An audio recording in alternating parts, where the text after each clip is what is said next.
आइए शुरू करते हैं आगे का एजेंडा। हमारा पड़ोसी मुल्क है पाकिस्तान और पाकिस्तान इस वक्त बहुत बड़े आर्थिक संकट में जाता हुआ नजर आ रहा है। पाकिस्तान में महंगाई की सुनामी आने ही वाली है और इस वक्त जो सबसे बड़ी खबर है वो ये कि पाकिस्तान में 1 फरवरी से पेट्रोल डीजल में 80 रुपए प्रति लीटर का इजाफा होने की आशंका है।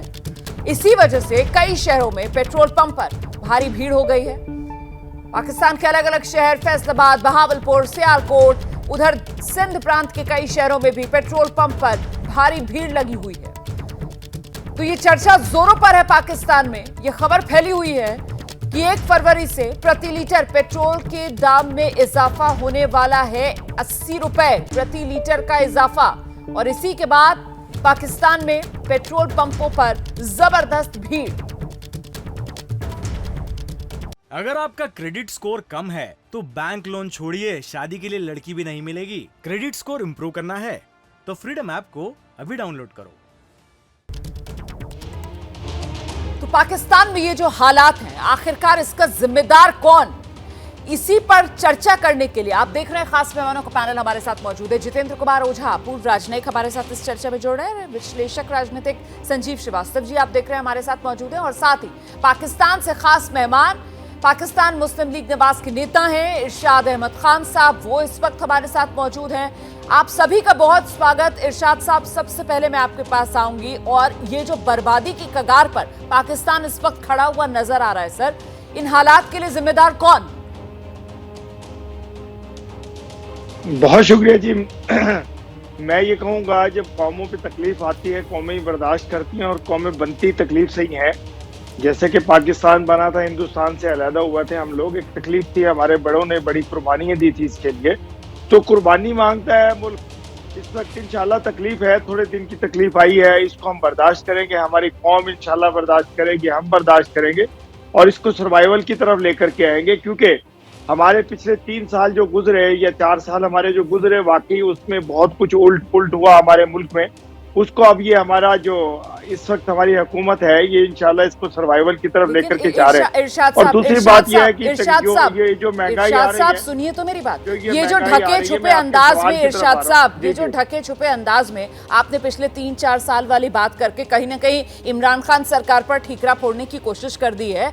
आपकी जवाबदेही है, गठबंधन सरकार तो आप चला रहे हैं ना वहां पर, और ऐसे में आपके राज में पाकिस्तान में महंगाई की सुनामी, आटे की किल्लत, पेट्रोल डीजल की कीमतें आसमान पर, आपके राज में तो बेड़ा गर्क हो रहा है पाकिस्तान का जी।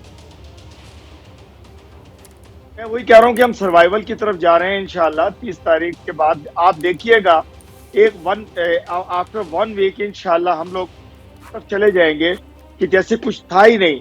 और हम ऐसी कौम है कि हम इंशाल्लाह परेशानी के मामला सर, मैं ना आपके पास दोबारा मैं दोबारा आऊंगी इरशाद साहब आपके पास। मैं आपसे समझने की कोशिश करूंगी कि ऐसा क्या होने वाला है 1 हफ्ते में, कौन सा चमत्कार होने वाला है, कौन सी जादू की छड़ी आपको मिल गई है कि आप ये कह रहे हैं कि पाकिस्तान में सब कुछ नॉर्मल होने वाला है। उससे पहले मेरे बाकी मेहमान जो है मैं उनका रुख कर लेती हूँ। जितेंद्र सर, आपके पास आ रही हूँ। पहले जरा बताइए मुझे, जो इरशाद साहब यहाँ पर दावा कर रहे हैं कि साहब सर्वाइवल की तरफ बढ़ रहा है पाकिस्तान, सर यहाँ क्या सर्वाइवल नजर आ रहा है? यहाँ तो पाकिस्तान बर्बादी की तरफ बढ़ता हुआ मुझे नजर आ रहा है सर। देखिए, जो पाकिस्तान का एलीट है उसकी बेगैरती और बेहयाई का दूसरा कोई नमूना नहीं मिलेगा। कि देखिए कि इस समय में भी जहाँ लोग परेशान हैं तो इन्होंने बहुत सारे कर्जे लेके आलिशान गाड़ियां मंगवाई हैं अपनी एलीट के लिए। यहाँ एलीट कोई टैक्स देता ही नहीं है। आप देखिए, रोमाना की बुनियाद जो है इस देश की आती है किस चीज पर, कि उसे भारत के खिलाफ एक कैंसर के रूप में इजाद किया गया, जो कॉलोनियल पावर्स थी। और उन कॉलोनियल पावर्स ने सोचा कि इसके जरिए भारत को हम परेशान करेंगे। और इनकी देखिए कि जब आज़ादी मिलती है तो 1.5 लाख इनके पास फौज आती है, भारत के पास 2.5 लाख आती है। इतने ही छोटे देश में इतना बड़े फौज का होना। और उसने क्या काम किया है कि इस्लाम के नाम पे जनता को गुमराह किया है हर तरीके से। कोई गवर्नेंस का ढांचा नहीं आने दिया, कोई लैंड रिफॉर्म आने नहीं दिया।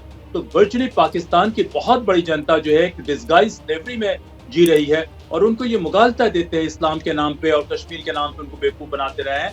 और खुद इनका जो देखे कि कोई ये टैक्स नहीं देते हैं। जब इस समय जनता परेशान है तो इनके एलीट जो है बड़े आलिशान कपड़ों में लगे हुए हैं, इसमें लगे हुए हैं, कोई सैक्रिफाइस नहीं करना चाहते हैं।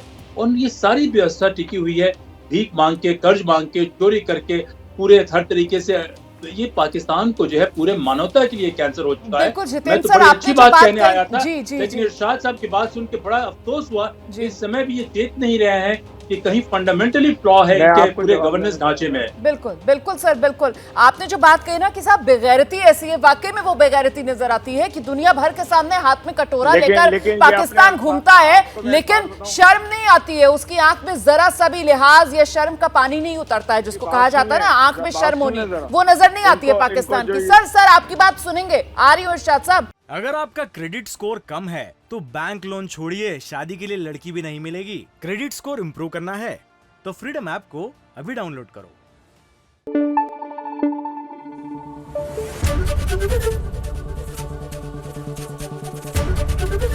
एबीपी न्यूज आपको रखे आगे।